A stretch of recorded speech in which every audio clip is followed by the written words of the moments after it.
Good morning, Jenni. Good morning, everybody out there watching us, and welcome to Bite Size Communicate. Oh, that's a new business name, Bite Size Communications. But no, welcome to Bite Size Conversations with Jenni Walke and Kylie Mowbray-Allen. How are you going today, Jenni? I am good. I feel like it's kind of Manic Friday today. We've had some laughing gas or something in the call before this, but it's a good day. It's maybe because it's pouring with rain on the eastern seaboard, and it's just one of those days where you're like, you really want to be under the covers, but you're not, because it's Friday and you should be watching us. Yeah.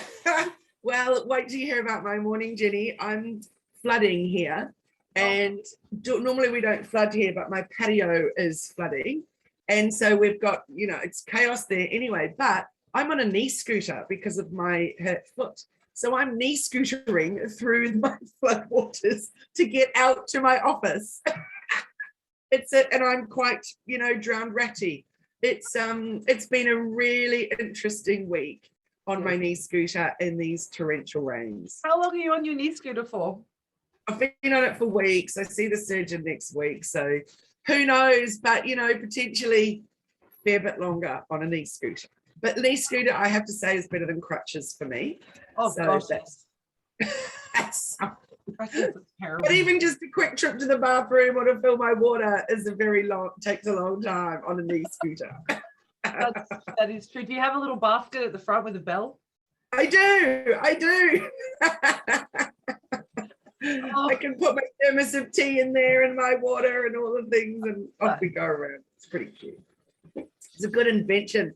How are you doing, Jenni? I am good. I've had a massive week. I think we've had a huge week of business. I've got lots of things going on, lots of presentations I've facilitated. I think I spent more time in front of Zoom this week than I have for a long time, which is as a reflection thinking, where are we at where you 9 hours of your day is all Zoom now? And I know you've been doing that for some time now, but I've been doing kind of other work in between. But it's been a really good week for the business. A really, really good week for us. Having I think for me, I'm just trying to think of the highlight. I think one of the highlights is I had one of the best conversations with a potential client. Now, I don't even think I'm going to get this gig, and I'm okay with that, because the conversation that I had with her was epic. It was one of those discussions where we started kind of over here, and then everything just got massive and big, and we just talked about, opportunities and ideas and things that were just we're kind of not even possible, but we were thinking, could we make this happen? And it was just one of those conversations that you kind of sit back and go, wow, I don't even care if I don't work with them anymore or work with them at all. I don't mind if I don't get that job, because the conversation has created a whole new space of me, a new way of thinking. So it was pretty epic call. Hey, that's incredible. Yeah. What an outcome. I love those kind of conversations.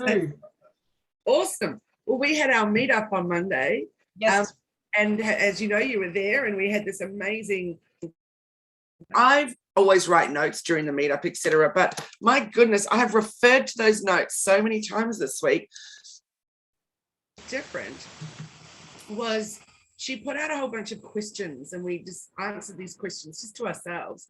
But it was very, very thought-provoking. So similar for you with that session with that person that you've had. I've had a good week of reflection. But also this week's been so massive because we have been transitioning our social media management clients to doing, also adding reels into their mix that we're doing for them.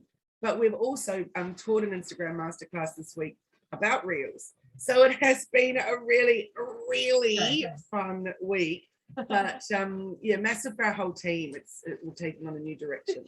I love weeks like that where you just get, you have unexpected conversations or unexpected outcomes. And that's, to me, where you kind of, amazing things can happen. I know our topic today is how you build confidence to take the leap, to jump into a business or grow your business or scale your business, or, whatever those steps in your business are.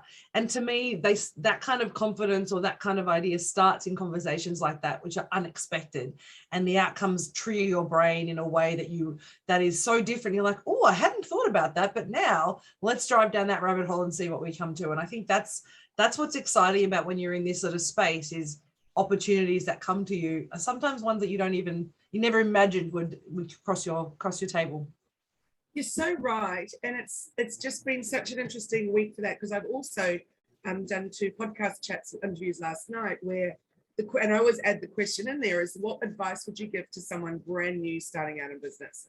And so it's always fascinating hearing what people say about that. But one of them is the trust yourself, just trust what feels right, which I think was really good. And the other one was about, going out there and looking for someone that can help you on the journey, which is also another really, really great one. But for me, I've got this habit of jumping in and just going, boom, let's do it.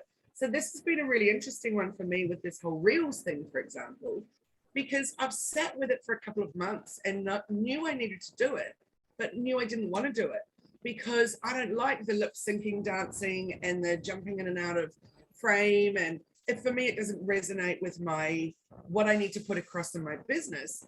Yet I also know Reels are the way of the future. We cannot not do Reels in business if we want our content to be seen.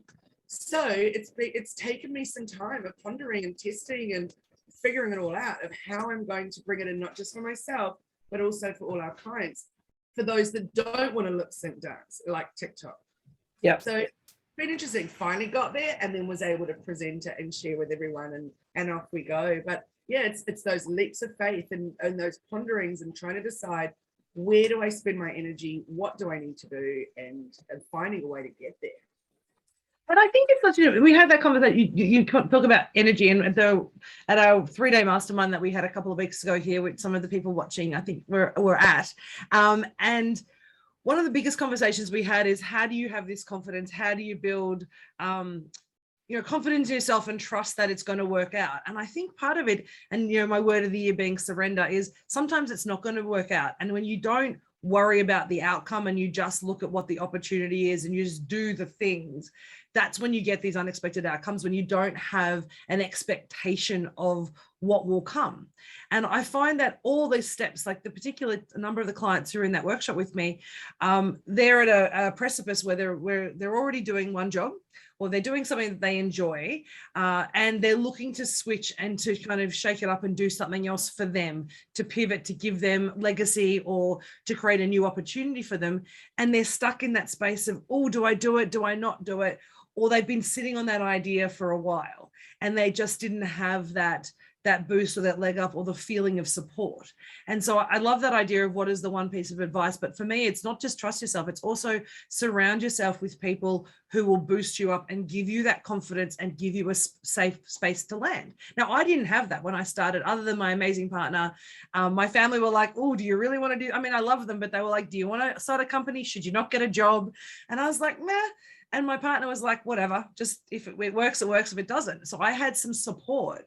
But if I had a group of, like-minded people, I guess like we provide in our coaching services to people, to just be there as a cushion, a safe place to land, a place to bounce your kind of head off if you need to, it changes the way you approach the opportunity. And I think that was one of the things that I recognized in the last couple of weeks.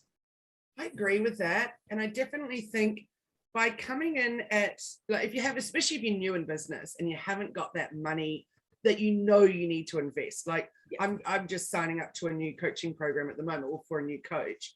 And I've been umming and ahhing on this particular person for 2 years, not because I didn't know if I wanted to work with her, but because it's more money than I will have ever invested in myself before. And so when we were on the call the other day, she then, brought up about the money bit, and it was really interesting the way it was all approached, because I was like, I know what it is, and I'm going to find a way to make that work.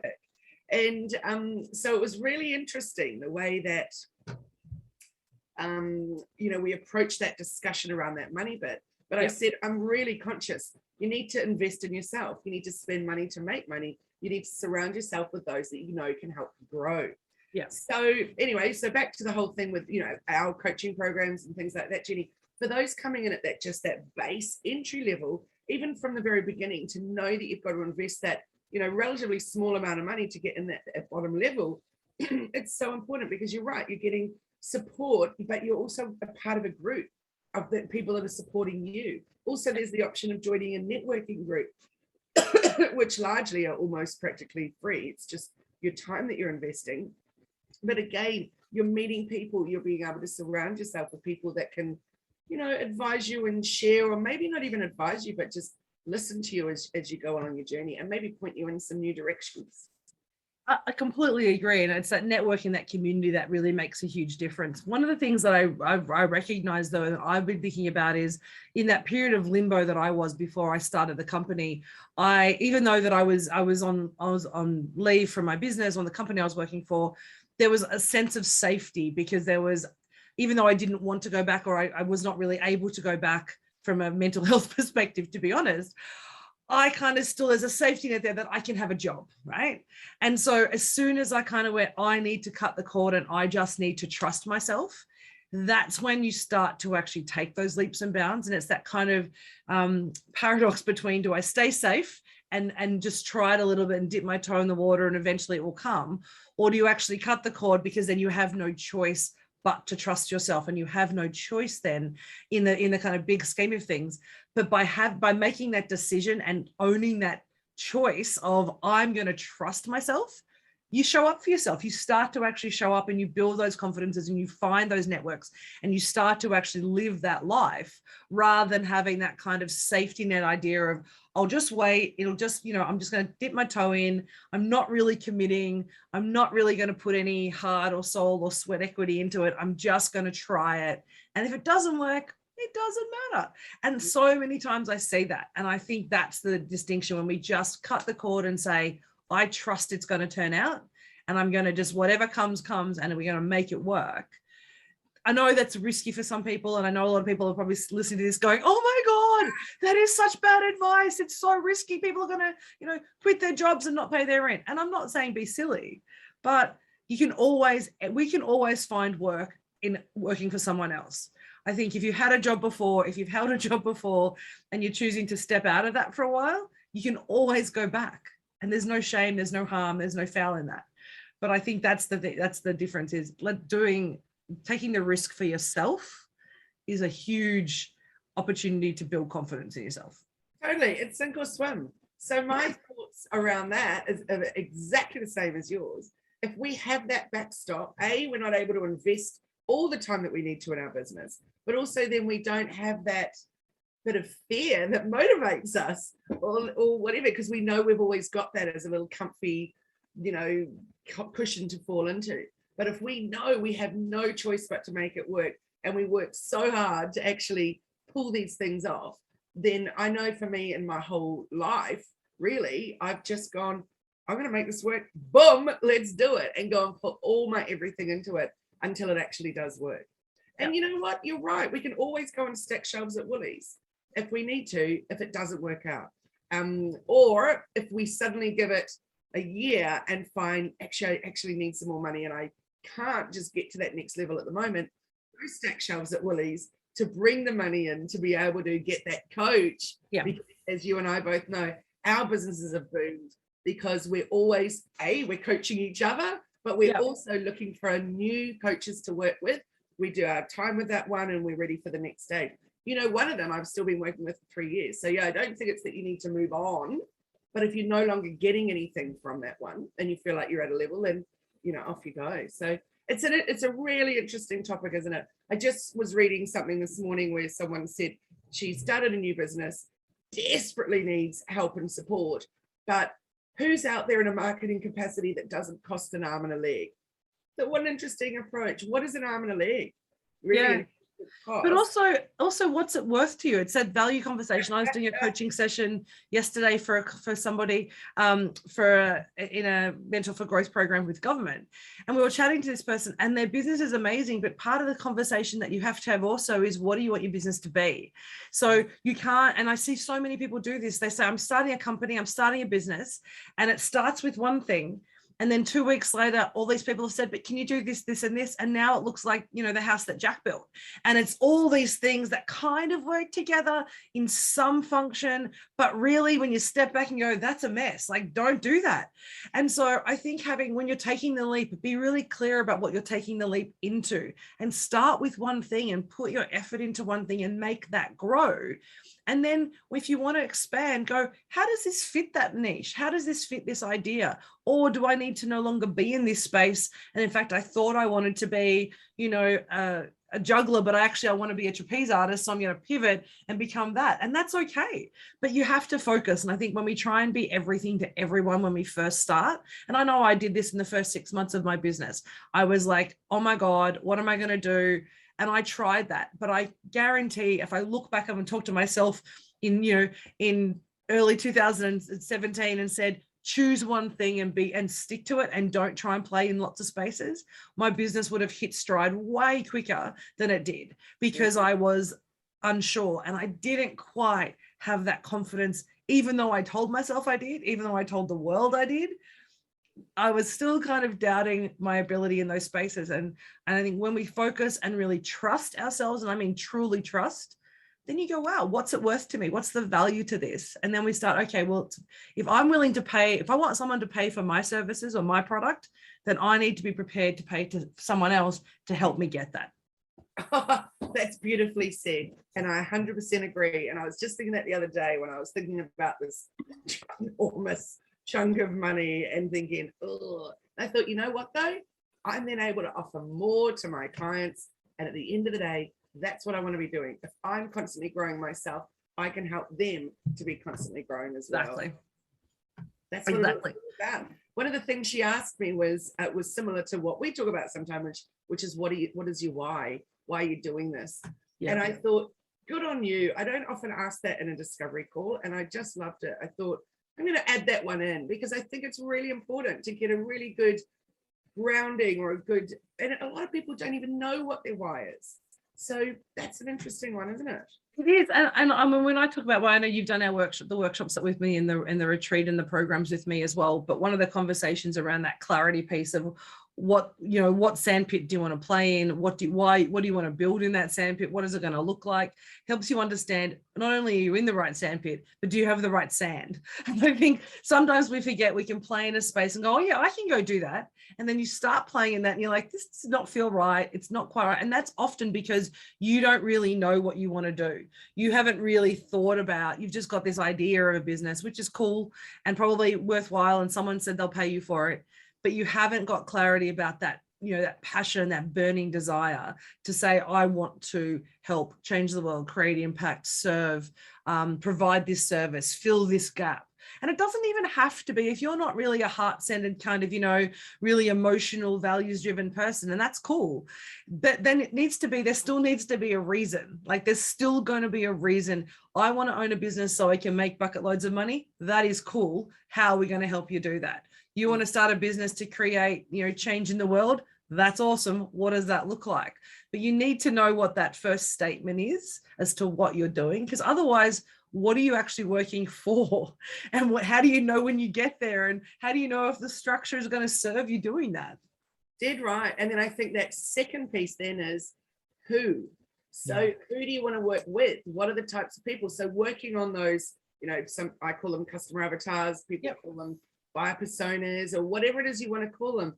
But who is it that you want to work with, or who do you want to serve? And then you can figure out, where do I go and find those people? And everyone is not an answer. Yeah, that's right. Just everybody is not an answer. Even with, we both work with the amazing Brenda, right? From Hand of Curtains and Blinds in Casino. Absolutely. So, thank you. Brenda doesn't want to work with everybody. She wants to work with people who want to love craft, who want to have their house look amazing in the particular region. She's got her footprint set out. She's not making curtains for somebody in Sydney. She's not making curtains for people in Brisbane. It's a very specific group of people that she wants to work with. She knows what that looks like, and her stories are set up to serve her community and the people within that community as well. And then her online website is the separate piece, but her face-to-face business has a very clear market, and it works well. And she's been in business and she's doing well because she knows how to serve that client. That's so right. She's staying in her lane. She knows her niche and she's doing it really well. Exactly. And that was cute that we were just having a stumble over the name, because she's just evolved her new name. I know. I'm so sorry, Brent. My brain's like, ah. I know their hand a bit. It's just a bit after. Well, I think it's amazing that she knew that going from the name Brenda's Curtains was limiting, that you can't sell Brenda's Curtains in the future, etc. But also curtains doesn't tell you about all the other amazing things that she does. So that slow, long transition to a new name that resonates better with her, but also brings in the word crafts as well, is really important. Clearly it's important for SEO and everything too. Definitely. But it makes it clearer what she's offering. So a very clever transition, I think, and a very I think so too. But that's an interesting point though, isn't it? Because when we talk about confidence to leap into business and start a business, you also need to have confidence in yourself when you want to pivot and when you recognize that the lane you're playing in may not be your lane. And so every time you're going through a change in your business, it's essentially reinventing the business on some level, whether it's from a marketing perspective, whether it's a structural perspective, or whether it's actually what you're serving your clients with and how you're actually delivering that from an operations perspective. Every time you go through a growth phase or a pivot, you essentially need to have confidence and understanding as to why you're doing that. So you're actually developing trust in yourself again.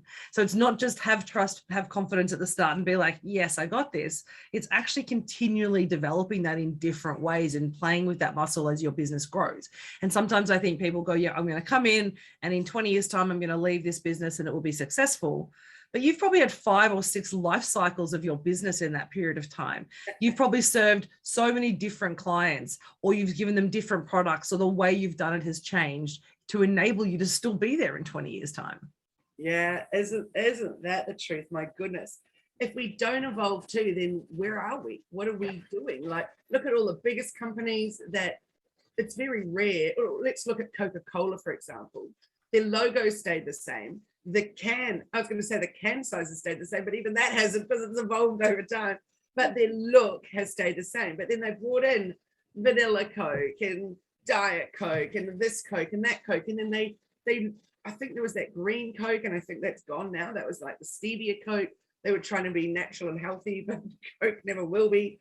So, keep playing in your lane, guys. Don't try and go off in that direction. But it's interesting because they didn't deviate from who they were, but they continue to evolve and grow as the people around them, as the world, as society changed and grew. And then really another really good example, I think, of that growth and that recognition of the lane is Red Rooster. I don't know if you've got Red Rooster down where you are, but Red Rooster, who's been around forever, and their marketing plan, I remember having this conversation many, many years ago, similar to Pizza Hut, was let's find where McDonald's is going and we put a Pizza Hut or Red Rooster next to it, because they've done all the research as to the target market, same family restaurant, same target market. So you'll generally find a Hungry Jack's, McDonald's, or Red Rooster in a very similar environment because their target market is the same, families, particular type of, particular demographic. But what Red Rooster's done, they've just pivoted, because Red Rooster's always been that kind of, I guess, has an older brand.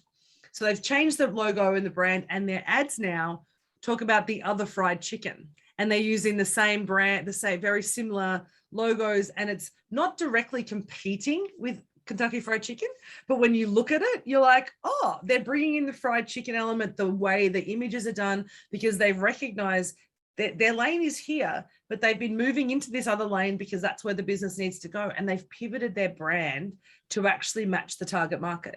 And it's been a very clever adjustment, but that would have been you imagine that conversation internally about a brand that's been around for probably 25 years, a logo that's been around that long, and they've completely pivoted the way they're showing up to market. The amount of confidence and the leap of faith that they've done, sure, supported by a hell of a lot of research and market demographics and all that other stuff that you need to do. But that change is a really bold and brave move to say, we're going to try this new way of looking, and we're kind of throwing everything into it. It's not a little change. It's not a look, we'll just change one store and see how we go. It was a let's redo the branding. And I think that's what even small businesses, we forget that you don't need huge marketing budgets and all the market research and the understanding. Sometimes you just need to be like, I trust myself to do this, and I'm going to try it. You know what? If it doesn't work, we'll pivot somewhere else. Because that's the value of being a small business or a medium business, is you can pivot. Yeah, absolutely. So with the example with Brenda and handicrafts and curtains, is that the branding changed long before the business name changed. And I thought that was really clever. So she changed the branding initially. So people started getting ready getting used to a different look, but nothing else changed at all. Well, behind the scenes things are obviously, but then slowly. And then when she did her move to her new space, etc., that's when that name change happened. But the branding stayed the same. So it was very, very cleverly done. I was impressed. But I'd like to come back to this Red Rooster example too, because Jenni, I've lived in Australia for, well, on the North Coast here for 22 years, and I've lived in Australia for 25 years, and I have never in my life had Red Rooster. How's that? And there used to be a Red Rooster in Ballina, so not far from me, 20 minutes down the road. But about a year ago, or maybe 2 years ago, it changed to a Taco Bell. Yep. So where did Red Rooster go? I assumed Red Rooster had just gone by the wayside. Yep. So I didn't know anything about what you've just told me. So I'm going to go and investigate now, because that's quite fascinating. But I think that was their recognition that their market that they were playing in, the space they're playing, was no longer working for them. It was no longer serving them. And so they've consolidated. But I kind of like the new branding. It's a little bit more funky. It's a bit it's not the traditional kind of old school, but it has a fun feel to it. Now, I probably had Red Rooster when we were kids. We used to always love the tender roast because it was the only place that did that. I don't think anyone else still does it. Pardon? Is it Australian? Is it an Australian? I think so. Yeah, I think Red Rooster might be Australian. I'm not actually sure. I might have to look at that later. We'll have to investigate that. Someone tell us in the chat on Facebook if Red Rooster is Australian or not. But what was interesting is this choice and recognition that as your business evolves and changes, you need to actually keep having these leaps of faith, keep taking this opportunity to say, how do we need to change? Is it still working? Am I still clear on what we're doing? DJs have done it, Myer have done it. All the big companies in Australia have at some point or another recognized that their market is shifted and that they need to shift with it, or they need to either shift the business or the business closes. But I think there's having that confidence and trust in doing that. And I know we're talking about big companies here, but the same principle applies to every size company. There's a decision and some trust and confidence in what you're doing, how you show up, and clarity in what you're trying to achieve. And if you have that, then it doesn't matter whether you're small, large, or multinational, these changes can occur. I agree, and I know that we need to finish up, but I really want to bring up what you just said about clarity, because I think getting your message right, and that involves your branding, that involves your website, that involves everything about the way you present it forward. If you're not clear and not making it clear, then it's just confusing what you're actually all about. I'm thinking of a couple of people I know at the moment where I've known them in the space for a couple of years now, not working with me or anything, but just been watching them. And I still see some of their stuff on socials and think, what is it again that you actually do? I'm a little bit still confused. Yeah. So how about next week we have a chat about clarity? Love to. And how to know what is the answer to everything. Yeah. How do we make sure that what other people see is actually what we're trying to put out there and portray it? So, what do you think about that? That would be awesome. In fact, I just had a conversation similar to that with one of my clients this week. So definitely would love to talk about clarity and the importance. And I think that that piece that you said just then is focusing on it. And what I'm saying, what other people are receiving. So how accessible, how targeted is the information, and am I looking at it through my lens, or am I looking at it through my stakeholder and client lens? Because they're two different versions of clarity. Yes, and how we can find that out. So some little tips that we can share on finding out. That sounds amazing. Next week we're talking about clarity. Very good. Well, let's end our live stream and press stop on the record, because we're now going to do our special coaching for those of you that are in the Zoom room with us, which I've been really enjoying doing that with you, Jenni, and those that join us. It's so much fun. Thanks so much, everyone, for being here with us today for another episode of Bite-Sized Conversations. And Jenni, how can people get in touch with you? The easiest way to find us is Facebook or Insta on @ElephantInTheRoomAU. Type that into Google, Elephant in the Room AU, and you will come up and we'll find us. And send us a note, send us a chat, reach out. And soon, as of March 24th, I think, you'll be elephantintheroom.au. I certainly will be, and I'm very excited about that change. That was a great chat with Brad from XY Zulu last week. I really enjoyed that. It was amazing. And how can people get hold of you? hellomedia.team. Come and join our Facebook group, hang out, and I really look forward to connecting with you all very soon. So thanks so much, and we'll see you next week and chatting about clarity. It's a good one. Looking forward to it. Thanks, everyone. Have a great day. Stay safe. Thank you. Bye-bye. Bye.